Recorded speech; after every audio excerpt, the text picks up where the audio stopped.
KP. Purnachandra ತೇಜಸ್ವಿಯವರ ಒಂದು ಅದ್ಭುತ ಕಥೆಯಿದೆ, ಕೃಷ್ಣೇಗೌಡರ ಆನೆ ಅಂತ. ಬನ್ನಿ ಇವತ್ತು ಅದರ ಬಗ್ಗೆ ಮಾತಾಡೋಣ. ಇದೊಂದ್ ಬರೀ ಪ್ರಾಣಿಯ ಕಥೆಯಲ್ಲ, ಇದ್ರಾಚೆಗೆ ಮನುಷ್ಯನ ಸ್ವಭಾವ, ಸಮಾಜದ ರೀತಿನೀತಿಗಳ ಬಗ್ಗೆ ತುಂಬಾ ಆಳವಾಗಿ ಹೇಳುತ್ತೆ. ಈ ಕಥೆಯೊಳಗೆ ಇಳಿದು ನೋಡೋಣ ಏನಿದೆ ಅಂತ.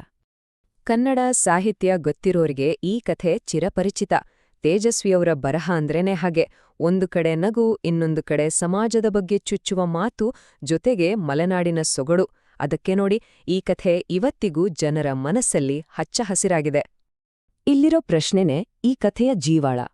ಅಂದ್ರೆ, ಒಂದು ಮುಗ್ಧ ಪ್ರಾಣಿ ಇಡೀ ಊರಿನ ಜನರ ಸಿಟ್ಟು, ಭಯ, ಅವರ ವೈಫಲ್ಯಗಳಿಗೆಲ್ಲ ಹೇಗೆ ಕಾರಣ ಆಗುತ್ತೆ, ಹೇಗೆ ಅದನ್ನೇ ಗುರಿಯಾಗಿಸ್ತಾರೆ? ಈ ಪ್ರಶ್ನೆಯ ಹಿಂದಿರುವ ಸತ್ಯವನ್ನೇ ನಾವೀಗ ಹುಡುಕ್ಬೇಕು. ಸರಿ, ಕಥೆಯ ಮೊದಲ ಭಾಗಕ್ಕೆ ಹೋಗೋಣ. ಊರಿಗೊಂದು ಆನೆ, ಗೌರಿಯ ಪರಿಚಯ. ಕಥೆ ಶುರುವಾಗುವುದೇ ಮೂಡಿಗೆರೆ ಪಟ್ಟಣಕ್ಕೆ ಈ ಸ್ಪೆಷಲ್ ಗೆಸ್ಟ್ ಎಂಟ್ರಿ ಕೊಡೋದ್ರಿಂದ. ಮೂಡಿಗೆರೆಗೆ ಗೌರಿ ಬಂದಿದ್ದು ತುಂಬಾ ಶಾಂತವಾಗಿ. ಅದು ಯಾರ್ ಜೋಲಿಗೂ ಹೋಗ್ತಾ ಇರ್ಲಿಲ್ಲ. ಮಕ್ಳಗಂತೂ ಗೌರಿ ಅಂದ್ರೆ ಪಂಚಪ್ರಾಣ. ಅವರು ಗೌರಿ ಅಂತ ಕೂಗಿದ್ರೆ ಸಾಕು, ಅದು ಪ್ರೀತಿಯಿಂದ ಸಲಾಂ ಮಾಡ್ತಾ ಇತ್ತು. ಯಾರೂ ಕೂಡ ಅದರಿಂದೇನಾದ್ರೂ ಕೆಟ್ಟದಾಗುತ್ತೆ ಅಂತ ಅಂದುಕೊಂಡೇ ಇರ್ಲಿಲ್ಲ. ಕೃಷ್ಣೇಗೌಡ ಆನೆ ತಂದಾಗ ಊರಿನ ಜನರೆಲ್ಲ ಆಡಿಕೊಂಡ್ರು, ಇದೇನಪ್ಪ, ಇವನು ಹೀಗೆ ಉದ್ಧಾರ ಆಗಲ್ಲ, ಈಗ ಆನೆ ಬೇರೆ ತಂದಿದ್ದಾನೆ, ಇವನ ಕತೆ ಮುಗಿತು ಅಂತ. ಆದ್ರೆ ಆಗಿದ್ದೇ ಉಲ್ಟಾ. ಅದೇ ಆನೆ ವಿಂಕೋ ಕಂಪನಿಯ ಮರದ ದಿಮ್ಮಿಗಳನ್ನ ಹೊತ್ತು ಹೊತ್ತು ಕೃಷ್ಣೇಗೌಡನಿಗೆ ಸಿಕ್ಕಾಪಟ್ಟೆ ದುಡ್ಡು ತಂದ್ಕೊಡ್ತು. ಇದು ಎಲ್ಲರಿಗೂ ದೊಡ್ಡ ಶಾಕ್.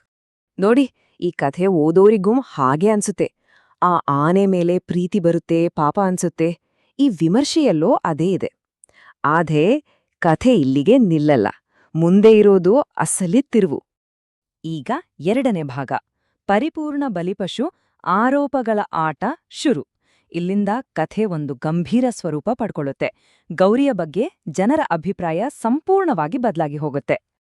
ಒಂದ್ ಕಡೆ ಗೌರಿಯ ನಿಜವಾದ ಮುಗ್ಧ ಸ್ವಭಾವ, ಇನ್ನೊಂದ್ ಕಡೆ ಊರಿನ ಜನ ಅವಳ ಮೇಲೆ ಹಾಕಿದ ಆರೋಪಗಳು.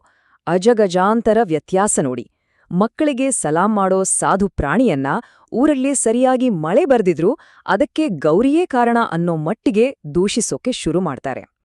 ಇದು ನಿಜಕ್ಕೂ ಮನುಷ್ಯನ ಮನಸ್ಥಿತಿಯನ್ನ ತೋರಿಸುತ್ತೆ ಅಲ್ವಾ? ತಮ್ಮ ತಪ್ಪುಗಳನ್ನ, ವ್ಯವಸ್ಥೆಯ ವೈಫಲ್ಯಗಳನ್ನ ಒಪ್ಪಿಕೊಳ್ಳೋಕಾಗದೆ ಒಂದು ಬಡಪಾಯಿ ಪ್ರಾಣಿಯನ್ನ ತಮ್ಮೆಲ್ಲ ಹತಾಶೆ ಹೊರಹಾಕೋಕೆ ಸುಲಭದ ಗುರಿಯಾಗಿಸಿಕೊಂಡ್ರು.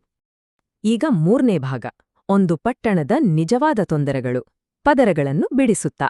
ಸರಿ, ಎಲ್ಲರೂ ಆನೆಯನ್ನೇ ದೂರ್ತಿದ್ರು. ಹಾಗಾದ್ರೆ ಆ ಮೂಡ್ಗೆರೆ ಅನ್ನೋ ಊರಲ್ಲಿ ಎಲ್ಲವೂ ಸರಿಯಿತ್ತಾ?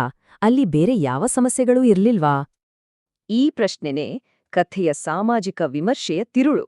ಆನೆ ಬರೀ ಒಂದು ನೆಪ ಅಷ್ಟೇ. ಹಾಗಾದ್ರೆ ಅಸಲಿ ಸಮಸ್ಯೆ ಎಲ್ಲಿದೆ?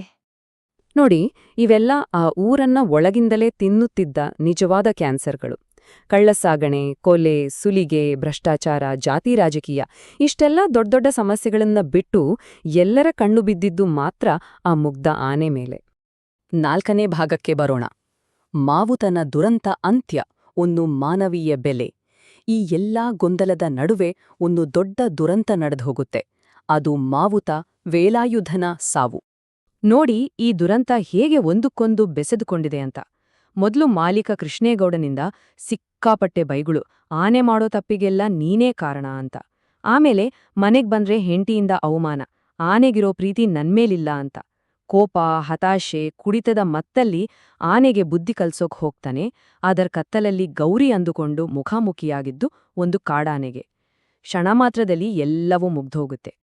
ಈಗ ಕಥೆಯ ಕೊನೆಯ ಭಾಗಕ್ಕೆ ಬಂದಿದ್ದೇವೆ. The elephant in the room, ಕಥೆಯ ನಿಜವಾದ ಅರ್ಥ. ಇಷ್ಟೆಲ್ಲ ಆದ್ಮೇಲೆ ಈ ಕಥೆಯ ಸಾರಾಂಶವಾದ್ರೂ ಏನು? ಹೌದು, ತೇಜಸ್ವಿ ಅವರು ಇಲ್ಲಿ ಬರೀ ಒಂದು ಪ್ರಾಣಿಯ ಕಥೆ ಹೇಳ್ತಿಲ್ಲ. ಅದಕ್ಕಿಂತ ದೊಡ್ಡದಾದ ಒಂದು ವಿಷಯವನ್ನ, ಸಮಾಜದ ದೊಡ್ಡ ಸಮಸ್ಯೆಯನ್ನ ನಮ್ಮ ಮುಂದಿಡೋಕೆ ಆನೆಯನ್ನ ಒಂದು ಸಿಂಬಲ್ ಆಗಿ ಬಳಸಿದ್ದಾರೆ. ಈ ವಿಮರ್ಶೆ ಕಥೆಯ ಸಂದೇಶವನ್ನ ಪರ್ಫೆಕ್ಟ್ ಆಗಿ ಹಿಡಿದಿಟ್ಟಿದೆ. ಈ ಎಲಿಫೆಂಟ್ ಇನ್ ದ ರೂಮ್ ಅನ್ನೋ ಮಾತಿನ ಅರ್ಥ ಏನು ನೋಡೋಣ ಬನ್ನಿ. ಇದರರ್ಥ, ಕಣ್ಣಿಗೆ ಕಾಣೋ ಹಾಗೆ ಒಂದು ದೊಡ್ಡ ಸಮಸ್ಯೆ ಇರುತ್ತೆ, ಆದ್ರೆ ಯಾರೂ ಅದ್ರ ಬಗ್ಗೆ ಮಾತಾಡಲ್ಲ. ಎಲ್ಲರೂ ಅದನ್ನ ನೋಡಿದ್ರೂ ನೋಡದ ಹಾಗೆ ಇರ್ತಾರೆ. ಕೃಷ್ಣೇಗೌಡರ ಆನೆ ಕಥೆಯಲ್ಲಿ ಮೂಡಿಗೆರೆಯ ಭ್ರಷ್ಟಾಚಾರ, ಅಪರಾಧಗಳು, ಅದೇ ಅಲ್ಲಿನ ಎಲಿಫೆಂಟ್ ಇನ್ ದ ರೂಮ್. ಅದನ್ನ ಮುಚ್ಚಿ ಹಾಕೋಕೆ ಗೌರಿ ಅನ್ನೋ ನಿಜವಾದ ಆನೆಯನ್ನ ಬಲಿಪಶು ಮಾಡ್ಲಾಯ್ತು. ಕೊನೆಗೆ ಈ ಕಥೆ ನಮ್ಗೊಂದು ಕನ್ನಡಿ ಹಿಡಿಯುತ್ತೆ. ನಮ್ಮ ಸಮಾಜದಲ್ಲಿ, ನಮ್ಮ ಸುತ್ತಮುತ್ತ ಅಥವಾ ನಮ್ದೇ ಜೀವನದಲ್ಲಿ ಇಂಥ ಆನೆಗಳು ಇಲ್ವಾ? ನಾವು ನೋಡಿದ್ರೂ ನೋಡದ ಹಾಗೆ ಇರುವ ದೊಡ್ಡ ದೊಡ್ಡ ಸಮಸ್ಯೆಗಳು, ಅವುಗಳನ್ನ ಎದುರಿಸೋದ್ ಬಿಟ್ಟು ನಾವು ಬೇರೆ ಯಾರನ್ನೋ ಅಥವಾ ಏನನ್ನೋ ದೂರ್ತಿದ್ದೀವಾ? ಇದು ನಾವು ಯೋಚನೆ ಮಾಡ್ಲೇಬೇಕಾದ ವಿಷಯ ಅಲ್ವಾ?